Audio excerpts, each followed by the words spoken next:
Une tribune de promotion et de valorisation de l'administration publique et de ses principaux animateurs que sont les fonctionnaires et les agents de l'État.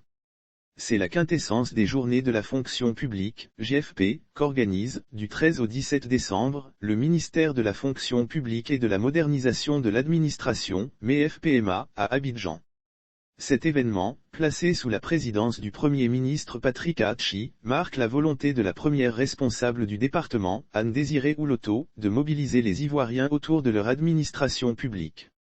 L'administration publique est en effet sous les critiques de nombreux Ivoiriens qui, à tort ou à raison, décrient la qualité et l'efficacité des services et le professionnalisme des agents. Des agents qui, eux-mêmes, semblent s'accommoder de cette étiquette. Pour y remédier durablement, Anne Ouloto investit des charges de MEFPMA depuis le 6 avril 2021, s'est donné pour mission d'agir et de mettre davantage en lumière les atouts de l'administration publique ivoirienne. À travers la promotion de l'action publique qui impacte la vie des populations et la valorisation des fonctionnaires et agents de l'État qui, en réalité, contribuent au développement économique et social de la Côte d'Ivoire. C'est dans cette perspective qu'ont lieu les journées de la fonction publique ivoirienne calquées sur le modèle de celles initiées par les Nations Unies.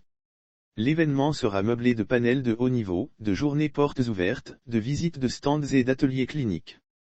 Il y aura également des cérémonies éclatées de décoration de fonctionnaires et agents de l'État et le baptême des 54e et 55e promotions des élèves de l'École nationale d'administration, ENA.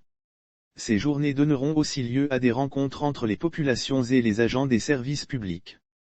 Les échanges vont porter, entre autres sur une meilleure connaissance par les populations du service public, l'impact de l'action publique sur leur vie et la perception de la qualité et de l'engagement des fonctionnaires au service des usagers.